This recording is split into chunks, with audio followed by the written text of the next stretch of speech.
Okay, next step for our chocolate and orange Grand Marnier cake. We're going to put some whipped cream on the side so we can do some chocolate work on there, and then we're going to decorate the top. So to start with, I have here what is called a chantilly. It is nothing more than whipped cream with sugar and a little vanilla in it.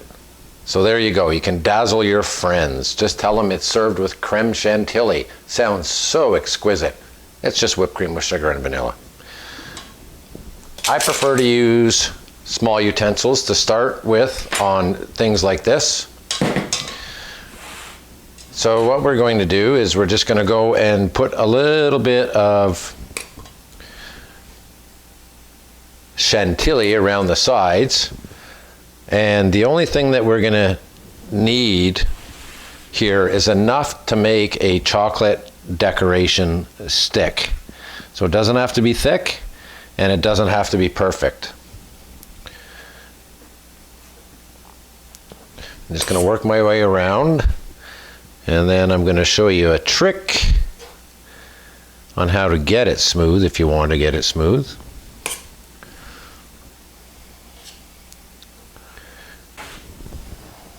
Just going to go around one more time and see if there's any spots sticking through, or if I need to put more near the bottom or the top. Got some spaces here. I don't want those.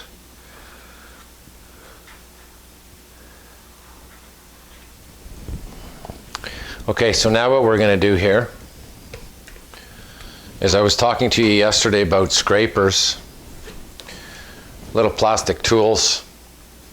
This one with your 90-degree corner is going to allow your icing to be a perfect 90-degree icing, and I'll show you that in later videos when I decorate a whole cake with a buttercream. And then this is called a cake comb. Once your stuff is on here, you can just gently drag that through to make a pattern. I don't need that today because I'm going to wrap it in chocolate. So we're just going to take the 90-degree side right here, and we're going to start, and we're just going to go around, and we're just going to get it as smooth as we can. And again, like I said, we are going to be covering this, so it doesn't have to be perfect. Okay, that's that for now. We'll be coming back to this in a minute. To make the chocolate garnish for the side, I have some acetate here. Acetate you can buy by the roll. And what I've done is I've measured the circumference around the cake and how high it is, and I've cut myself a strip that'll wrap perfectly around the cake when I'm finished. And then for garnish, high technology here, I've got some acetate that I fit into some PVC pipes, which I have hundreds of different shapes and sizes, and you'll see what we're going to do with those afterwards. Just an extra garnish. So I'll put them flat for the time being. And then I will be doing a complete start to finish video on chocolate work. So I'm going to skip a few steps now just to speed up the decorating of the cheesecake.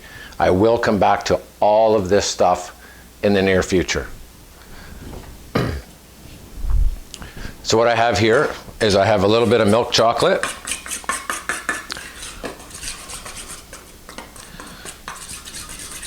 And the sides just need a little warming up. And this one is good to go. Okay, so I've made some parchment piping bags, and I will show you how to make these when I do the chocolate video. I'll make one quick right here, but I'll explain it in great detail in another video. You're going to take a triangle, and you're going to have the point at your belly. The point of the piping bag that you're going to pipe out of is right there. So what you do is you take one and you place the two sides over each other. And if you see when I do this with my hand, it's starting to close where the tip's going to be. So what you do is you take this and you keep sliding the two different parchment sides, one on the inside, that's this guy, one on the outside, until they at least meet, if not cross, right there like that. Nothing will come out of there right now. And then once these are at least crossed, you're just going to take this and fold that in. Make sure you crease the paper, or as soon as you put it down, it's going to fall open on you. Okay, so we're going to fill this one up with the milk chocolate.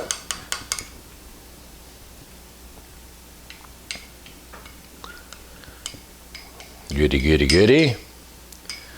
And I always do my chocolate work if I don't have a marble slab like I would in a professional kitchen. I always do it on parchment because the chocolate that's going to skip outside of the parchment lines is not garbage. We can just save that after it gets hard and throw it back into the bowl for the next time you're going to use it. Now, to close a parchment bag, you want to put the seam down on your table, fold it over, crease it, fold the two corners in, and then fold over once more. And once chocolate is good and ready to go, you'll see pastry chefs, they actually keep this in their pocket. Chocolate works best at body temperature. So if you have a shirt pocket, you'll see pastry chefs walking around with chocolate bags in their pocket here. If not, they'll put them in their pants pocket. It's nothing unsanitary. The chocolate is totally covered. But to keep it right for a longer period of time, body temperature is exactly what you want.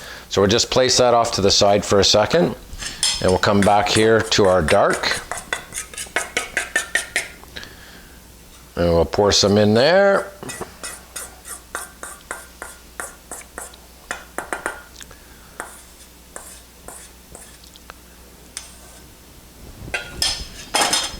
And same thing now. Gonna take the seam of the bag. Gonna put that down. Gonna fold it over once, crease it, fold in the corners. Oh, I got a little too much chocolate in this bag, but that's okay. That's what the fun of chocolate is, getting dirty. Okay, so what I'm going to do with this bag, and you always use a piece of parchment just to make sure it's going to pipe out nicely for you, in case you can't see that. Okay, now on these two short little guys, all I'm going to do is I'm going to go back and forth.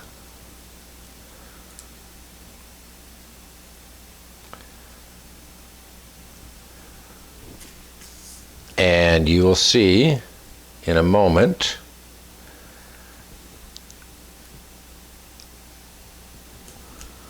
what I'm going to do with that. You need to wait till it's just about starting to dry and lose its shine in order to get the desired effect. I'm going to make a couple of these a bit thicker. That should work. Now on the long one that's going to go around the cake, I'm going to do circles. The pattern for this cake is circles.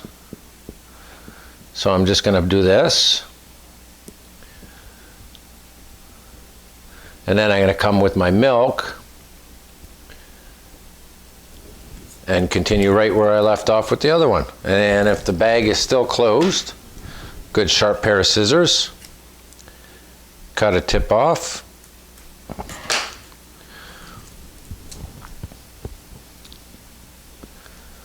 And we're just going to continue going in circles like that.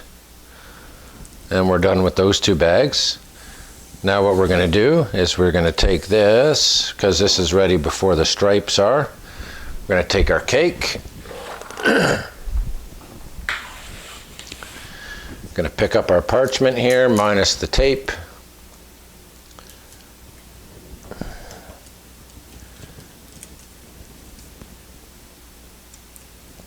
I'm going to rest it right on the side of the cake there and wrap all the way around. And you can see right here my two sides just meet perfectly. Now once this goes in the fridge, it's going to get nice and hard, and then we'll be able to peel the acetate off of the hardened chocolate. Now for these two, what I need to do is I need to take them and get them inside the tubes, because they're going to make rings. So you take that and you just bend it Chocolate's still soft. Should actually come over here so you can see it. I'm just going to press that in there and let that sit. I'm going to do the same with this one.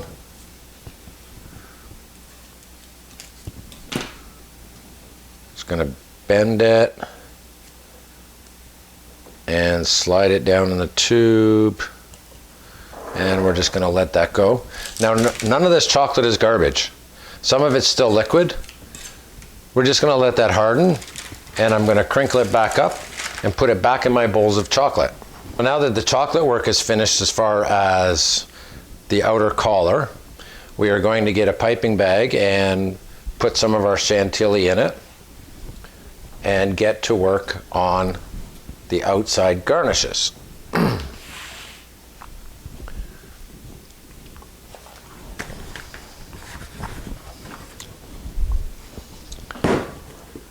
We've got my piping bag ready with a tip in it, a star tip.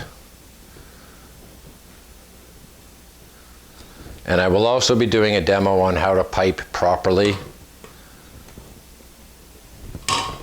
I could spend at least 20 minutes, 30 minutes just on that alone, so I won't do that today.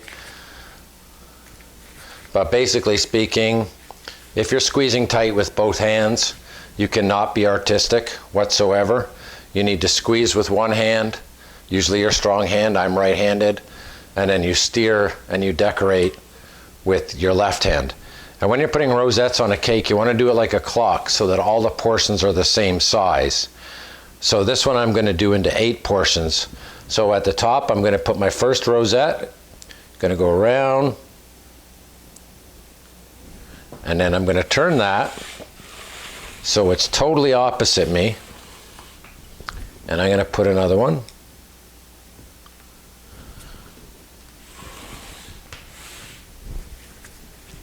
Well, I'm going to make this 12. It's pretty rich.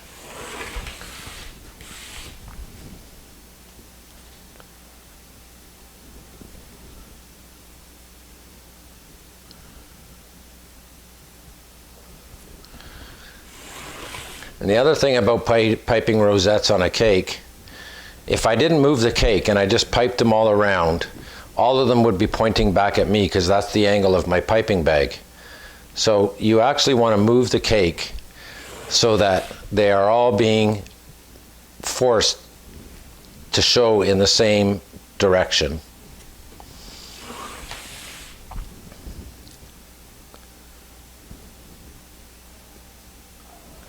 Okay, so now we have that. And next thing up is some berries and mint. So what I'm going to do here is on each rosette, with the help of a paring knife, where's my paring knife?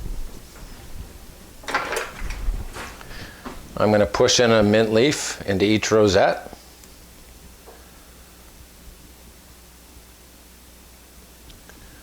I'm just going to keep going around, get them all in there. You can garnish this with whatever you want, but I used to always tell my students the garnish should actually be some sort of reflection of the flavors that are in the cake.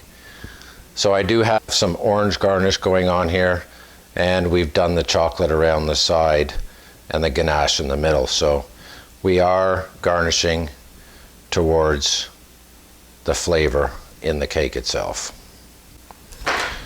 And just for some nice color, we're going to put a blueberry and a strawberry on each rosette, like that.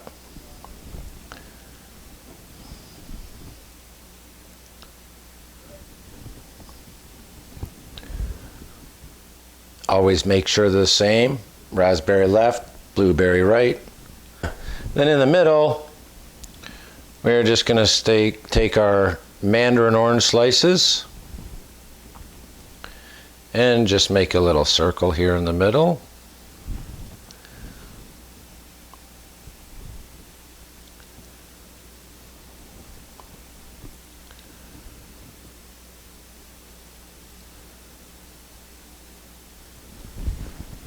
And we're going to put a rosette in there.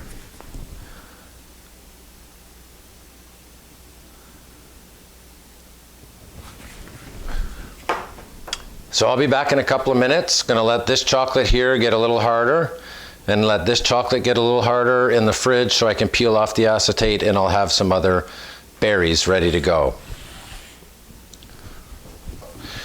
And then we're just gonna take the acetate and slowly peel it away. Usually 80–90% sticks. In this case, we're looking at 100 rate so far. Oh, there's a little piece that came off. That's the outside of our... So we're just going to take one of these each and go across around each rosette.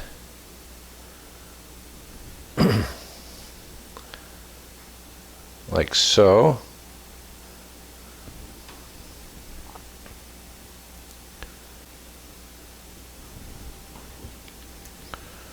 Okay, so just a real quick review here. I gave you a base cheesecake recipe that you can flavor any way you want, as long as you keep the egg, the cream cheese, egg, and sugar ratio together. You can put any of the liqueurs, concentrates, fruit pulps, anything like that into it. The other cheesecake I did was just a classic cherry cheesecake, nothing fancy, but it really looks good when it's all said and done. And we had a little accident with our chocolate and orange cake here when I moved it from the pan, and I cracked it. Just wasn't thinking properly. Just going to line all those up, and there we have a beautiful chocolate Grand Marnier orange cheesecake. Now I'll wrap this up nice, and we will be enjoying this on Thanksgiving. Now the other cake we did, our simple cherry cheesecake. There's cherry pie filling inside. This is cherry pie filling with the cherry strained out, sour cream topping, and you have two different styles of finished product when it comes to your cheesecake. So I really hope you enjoyed this. I will be doing more cake decorating, chocolate work, piping, all that sort of stuff in the future. But this is getting ready for Thanksgiving. So I hope you enjoyed this. Please like and subscribe below. When it's on Facebook, share it, share it, share it. Let's teach as many people all these neat little tricks as possible. I've really enjoyed doing this one. So thank you for watching, and until next time, happy baking and decorating.